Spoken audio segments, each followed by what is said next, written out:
अब अमेरिका ही असली संयुक्त राष्ट्र है। राष्ट्रपति डोनाल्ड ट्रंप के अब इस नए दावे ने पूरी दुनिया में हड़कंप मचा दिया है और सबसे ज्यादा टेंशन में है खुद संयुक्त राष्ट्र। जी हां, अब आप सोच रहे होंगे कि भला ट्रंप ने ऐसा क्यों कहा, तो चलिए आपको बताते हैं। दरअसल डोनाल्ड ट्रंप ने दावा किया कि उन्होंने भारत, पाकिस्तान समेत दुनिया भर में करीब 8 देशों में चल रहे संघर्ष और युद्ध को रुकवाया है और इन जंगों को रुकवाने में संयुक्त राष्ट्र ने बहुत कम मदद की, यानी ना के बराबर।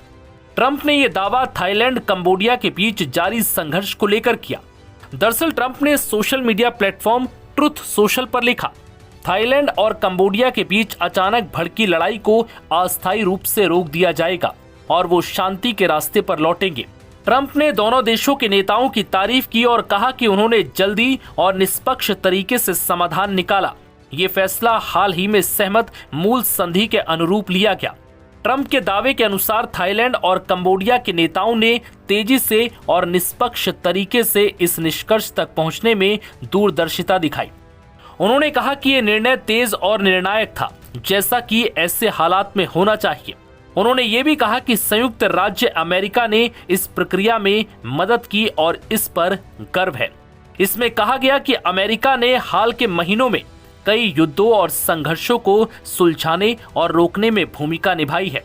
इस दौरान अमेरिकी राष्ट्रपति ट्रंप ने कहा कि अमेरिका को गर्व है कि उसने शांति बनाने में मदद की और फिर संयुक्त राष्ट्र की आलोचना करते हुए कहा कि विश्व के कई संघर्षों में यूएन कामयाब नहीं रहा। ट्रंप ने दावा किया कि अपने दूसरे कार्यकाल के पहले 11 महीनों में उन्होंने 8 युद्ध रुकवाने में मदद की और इसी का तर्क देते हुए उन्होंने दावा कर दिया कि अमेरिका ही अब असली संयुक्त राष्ट्र बन गया है, क्योंकि यूएन ने इन मामलों में कोई खास योगदान नहीं दिया।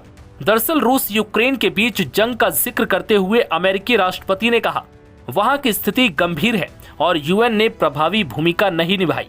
उन्होंने कहा कि अब संयुक्त राष्ट्र को दुनिया में शांति स्थापित करने के लिए ज्यादा सक्रिय होना चाहिए। हालांकि ये पहली बार नहीं है जब ट्रंप ने संयुक्त राष्ट्र की आलोचना की हो। ट्रंप इससे पहले भी संयुक्त राष्ट्र की आलोचना कर चुके हैं।